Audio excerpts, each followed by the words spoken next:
from the Rockpit, and you are listening to Sixx with Sixx. I am so excited today to have in my own home one of my absolute favourite local legend artists, Karly from the Karly Jewell band. Hello. Hi, thanks for having me. Thank you so much for coming. Karly, to get everyone started, I'd really love to just ask you a little bit about your musical background, your journey, and your band sound, if that's okay. I'm a singer-songwriter. Originally I thought I would only write songs because I was too scared and shy to be on stage, but I decided just to get through it. And then when it come to thinking I might write for other people and, send those songs out, I was like, no way, that's my song. I have to do it myself. I just take the nerves and just go for it. I grew up in a small country town. My late grandfather was a songwriter, so that's where it come from. And then, I kind of just found my home in rock and roll, fronting a rock band, and rock, pop, whatever it is. Country, blues, it's very it's hard to label your sound. It is, but punk. I think it's the attitude, like it's just that attitude of like because people say it's kind of punk, and I was like, it doesn't sound punk. I think it's just that attitude that we're doing what we love and it doesn't matter what you think. It's about just having a good time and following your heart, I guess, and just being good at what you're good at, whether it fits in a box or not, which I like being outside the box. It's really funny to hear you say, maybe I was going to write it for someone else, because one thing I will say to anyone watching out there, we're going to give you some stuff to check out later, but if you get the chance to see Karly and a band perform, take it. You will be jumping, you'll be rocking. You are such a front woman. You really do put on a show. So it's so weird to me that you say you're shy, because I just see this absolute massive energy jumping around, running into the crowd and going crazy. Yeah, no one knows I have tunnel vision just before I go on stage. No one needs to know. Before I started playing in Melbourne, when I started playing in Melbourne, I would get so nervous because I've always played guitar. I've always been the rhythm guitarist. I used to always start the first song without guitar because I used to shake so much. But once it all started, then I was fine, and then, I'd have the guitar by the second song. But, I always played guitar, but I just kind of wanted to, get more into it. I felt really restricted just being in the one spot. Yeah. And then, as I started playing more and using foot pedals and stuff, I was like, this isn't me. I'm kind of losing that connection because I'm concentrating on so much. Yeah. So it was time to get rid of it and really, get out there and, just let the capture the crowd free. Yeah, and, it's so much fun. I definitely know what rock and roll legs are about now after being without guitar and being able to move around, and it definitely took it to that next step, which I needed to do. I'm going to reunite you with someone, actually. Speaking of guitars, I've just realised something. This is completely unscripted. This is Karly Jewell's guitar, signed by you and the band. Do you remember this little bad boy? Yeah, that was from our first Japan tour. We had our farewell party at Scotty's Garage, which is a venue in Seaford. And, we had a fundraiser to help us go to Japan, and we had an auction and Nikki got the guitar. No one was getting this guitar but me. I was like, I don't care. I have to have it. Did you want to cuddle? Did you want to be reunited? It's okay. I'm sorry, that was completely random. But that was seriously a perfect segue into the very next thing I wanted to ask you about. That worked out well. I wanted to talk about Japan. Obviously, you just came back from Japan a couple of months ago. Yeah. I find it really awesome because you've been twice now that I know of. Yeah.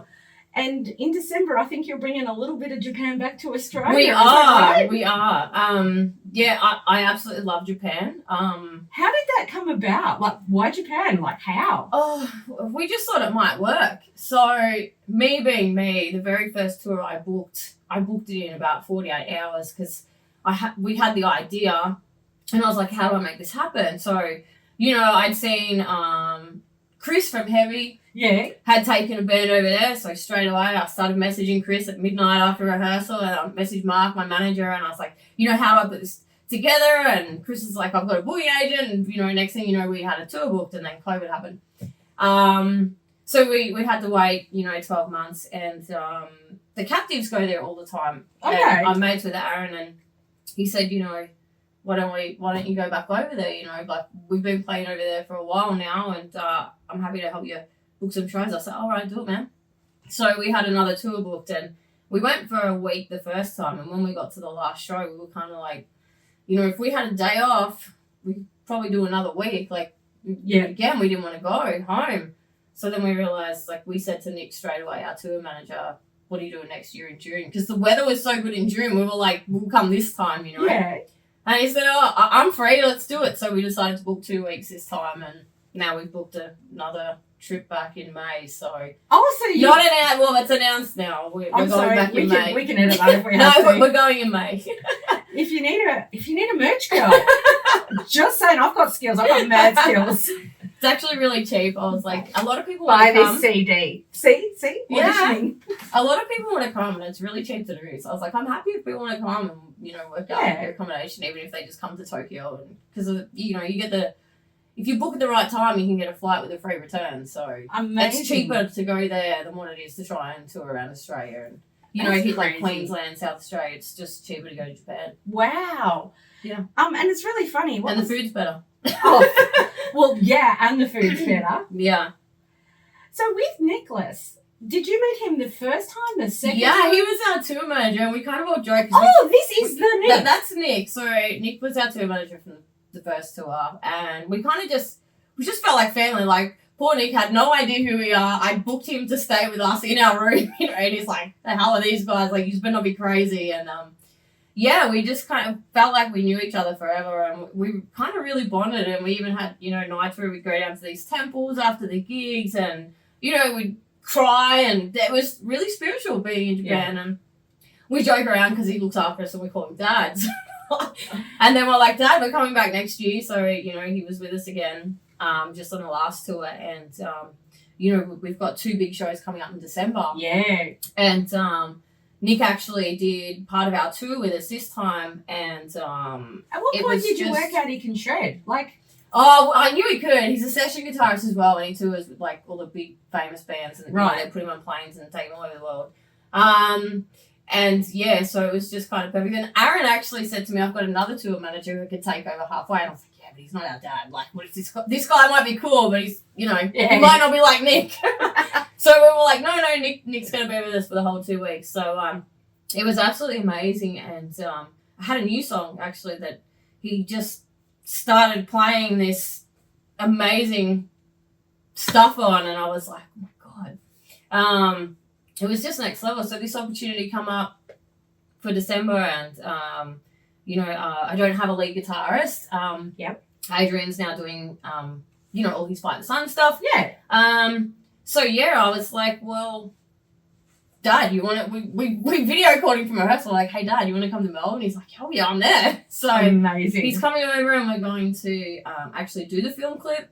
Yes. While he's here, and in next month, I go to Brisbane to do the album, and he's actually going to record all the guitar on other sides. So why not do a film clip? He's recording on the song, and then when we go back in May, we'll release that video. And I've got Foldsy actually from Right After Midnight. He's doing the video, so I was like, hey man, you want to spend the weekend with us and do the filming? And yeah, so it's going to be cool. So I'm going to use live footage and then all the in-between stuff. And we'll have the song recorded. So yeah, make it really cool. It's almost like you're in my head, but that's no surprise.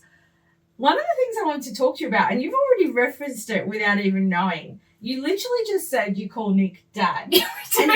But something I find about you and your posts and your shows, and it's very genuine and from the heart, you always thank your music family. And to me, I see you thanking Rod and Terry as an example. Hello, Scotty's Garage, if you're watching. You definitely really cherish the people that are close to you, whether they're in other bands, whether they're venues, whether they're promoters. We've got Tori. Like, I guess to me, I guess where I'm going with this, I'm waffling a little bit. I just think it's very genuine and very real when you say it. And you just literally called Nick Dad. So we love him. Like, we didn't want to leave when we left him. He was like standing there, like, you know, waving from the train when we were going to the airport. And it was just, you know, if we're going to do this and do 2 of our first label shows here, you know, we wanted to make it really special, and why not bring him over? And, you know, he's never been here, so yeah, we'll take him around and show him around and show him what it's like here. He's actually from Canada, but he lives in Japan. So of course, that makes sense. Why would I think anything else? Like, why would I think he's Japanese? That's silly. But he's just amazing, and it's just that energy. And if I want to take things next level, it's got to be that, you know. And you know, just for being real and genuine, you know, it's kind of how I was brought up. And you know, my grandfather used to say to me, you know, about his journey with music, that, you know, he didn't have any family. His mother had other kids and put them out for adoption. It wasn't until later on in my grandfather's life he found out he had 2 brothers and a sister. Oh, wow. And, you know, their whole lives had already been lived before they found that out. Yeah. And he said he kind of, you know, being an artist himself, he didn't have family. Yeah. You know, apart from his wife and his kids.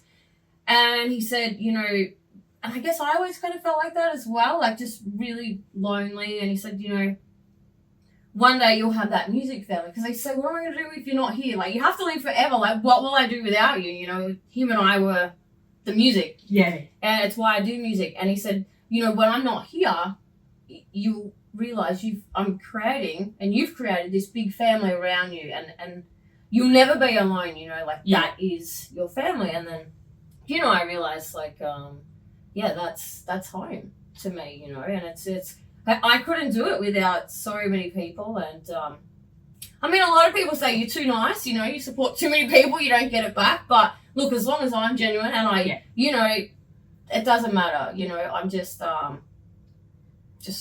always got to be real. And that was one of my takeaways. Like you mentioned Faulty before from Right After Midnight. Shout out to those guys. They're our band besties. Like, I do believe that you genuinely are all about, we're all in this together, let's all support each other. And I do feel that genuinely from you.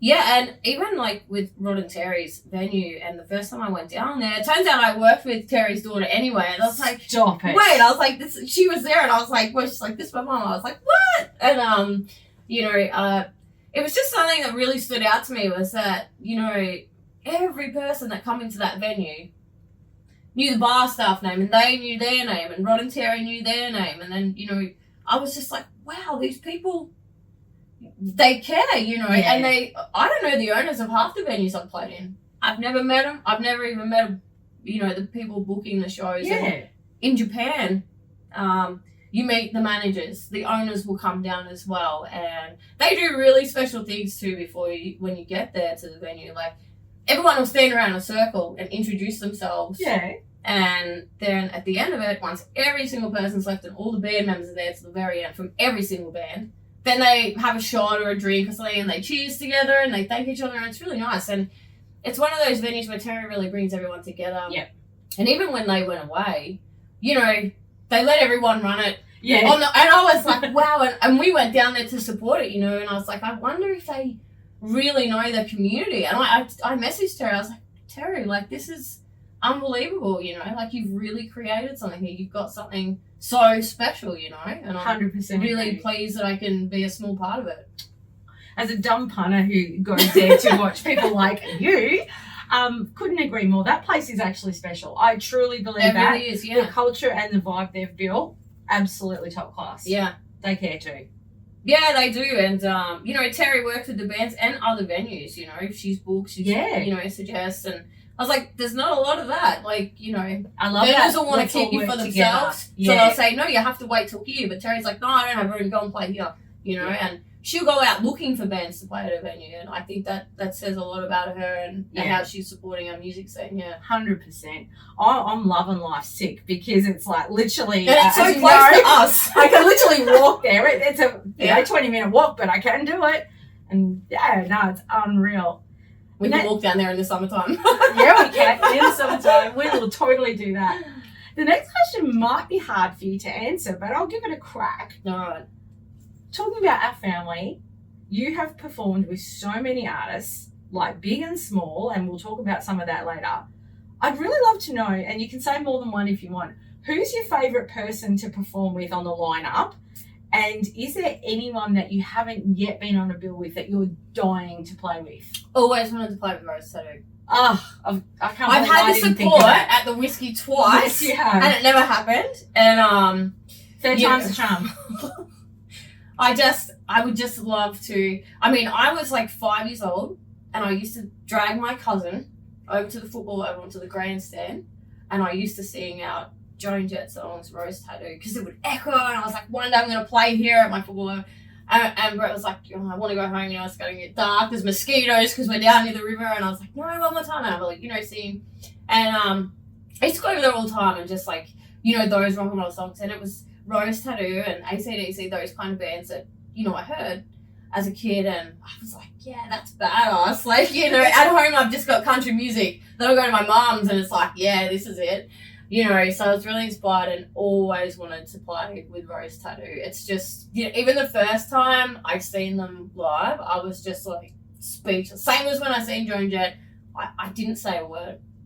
I was just, I was actually at the Corner Hotel to see Joan Jett, and you know that big black pole? Yeah. I was cramped and I was just stuck against that thing, but I was just speechless. I didn't care. I was pushed up against the pole, but yeah, that I would love to do a show with Rose Tattoo. Never say never. Yeah, I know. I'm putting it out there to the universe. I'm going to do a show. Do you know I'm seeing them in March on a boat in Oh, Florida? Of all wow. places. Long story. I can't hide from I'm on a trying boat. to think of like who I played with that was, you know, really probably my favourite. Look, there's so many. I don't think I have. Like every show is special in its own way. Yeah. Look, I have a blast anytime I've ever done a show with Right After Midnight. Yeah. Because those guys are just so much fun. And Can confirm. I think probably one of our best shows we ever did was in Warwick, Nabil. At a pub where nobody knew us, and it was just wild. And we'd been in Adelaide the night before. Pat had busted a hammy. Oh, no. Joel lost his voice. No. Everyone, and it was just, it went off. They just went true Right After Midnight style. And it was like, they're just the best guys ever. You know, you can't not have fun. I have to agree. But I think every show I love playing with, like, I just love playing with my band. Yeah, of you course. know, like it's just us when we're doing this, and yeah, to play with Nick, like I think playing with Nick's been my favourite gig. Oh wow! Yeah, and we get to see that. Yeah, we do. Yeah, he's really excited. I'm excited. We can't wait to have him here. Is he staying at yours when he comes over? Oh, I think he's going to stay at Shannon's house. Yeah. But we're all going to meet him at the airport with a big sign, Dad. All you kids, here we are. I love that so much. You have to get someone to film that. Yeah. That is adorable. Yeah, we'll probably put it in the film because we'll get Joel down early. So over the course of the Karly Jewell band, there's been lots of twists and turns.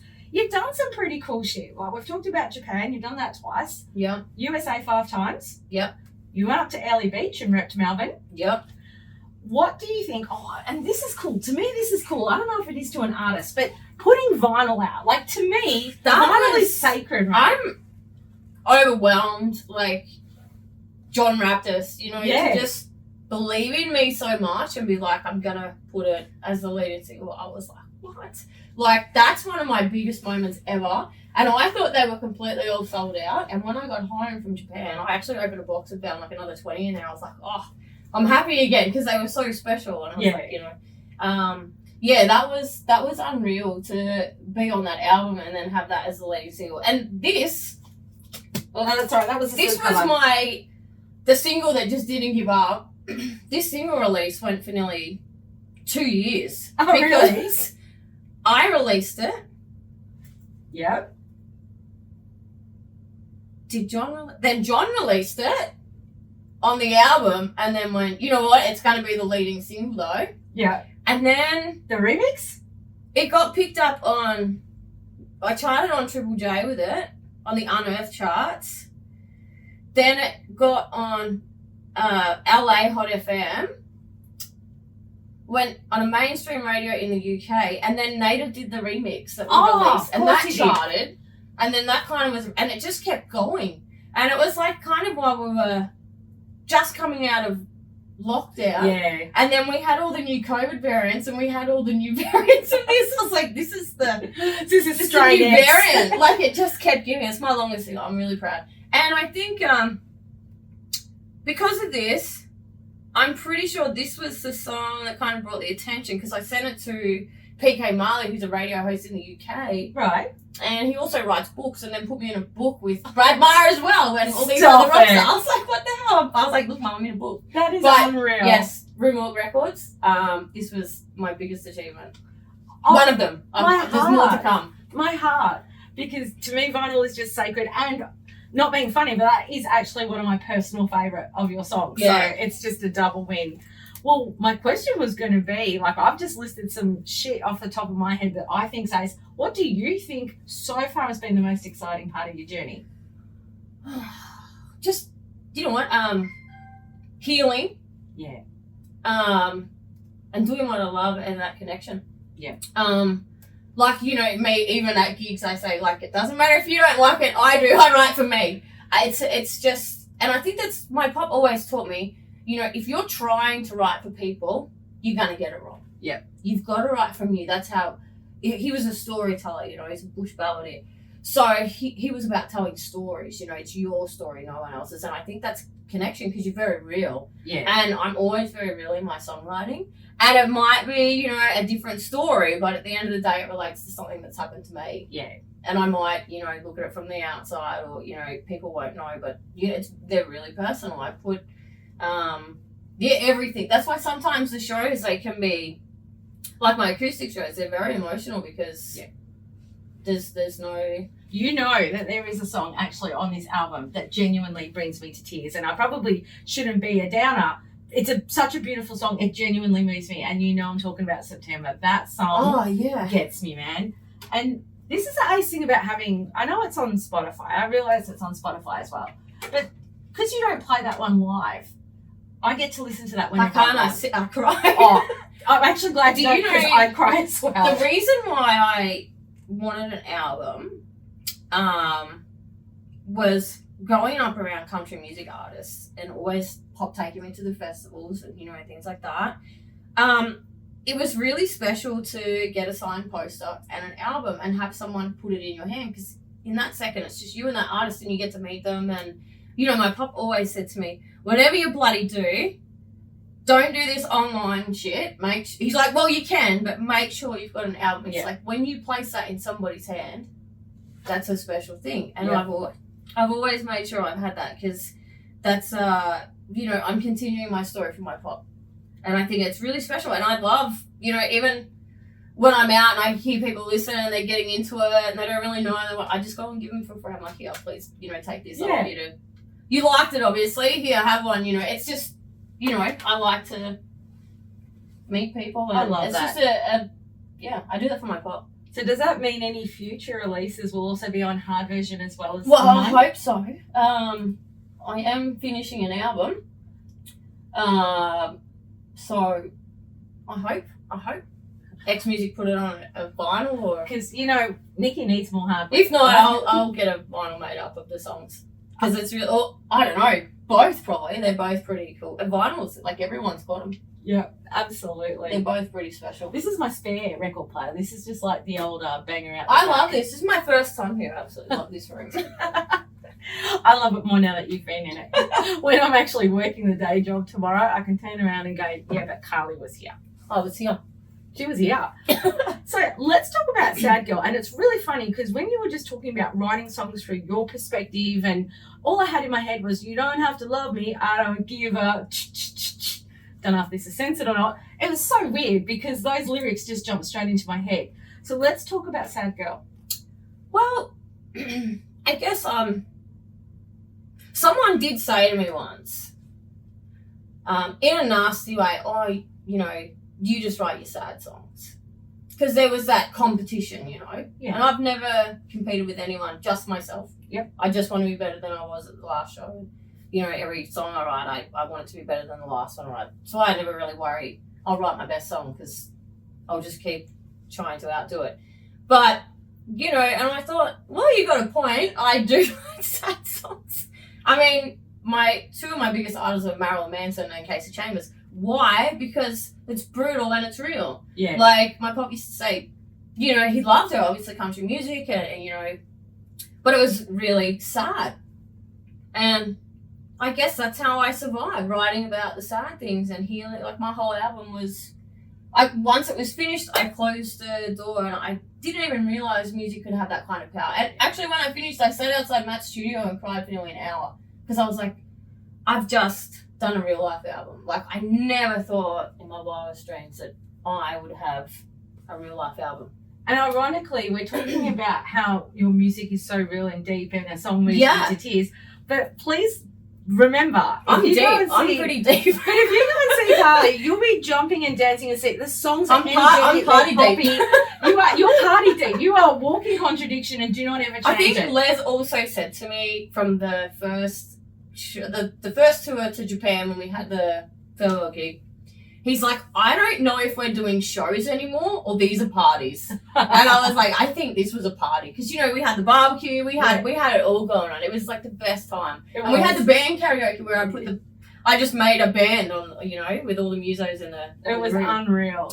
But I do write. I have wrote about a lot of grief, and I really cherish all that stuff, because if I hadn't have had that life experience, would I have been able to write these songs? True. Probably not. And the song "Sad Girl" is such an upbeat. This song. time it was really like, does embrace just be yourself, and it does have an awesome catchy chorus. Yeah, it's like, that I give it F-U-C-K. It is the best. Go and listen to it if you haven't heard it already. That's my love for anthems. How do you know if you're going to write an anthem? You know what I mean? You don't. It's very hard. And I'm really inspired by all the Right After Midnight tracks, because they're all anthems. They are. And I said to Pav, I bloody hate you guys. Like, every song is an anthem. Like, I don't know. There's not one song that there's not that big chance. And I was like, I really want it. I love pop, and that I love rock that you can dance to. I guess obviously that's why I love Blondie so much, and I love 16th Notes. It's always in there. You're gonna have that in there. And I really wanted to write something, but it was a new stage for me. The grief and the healing was done in the Phoenix album. And I was like, I want new stuff. Obviously, it's still going to have sad stuff in there, but it's going to be a different feel.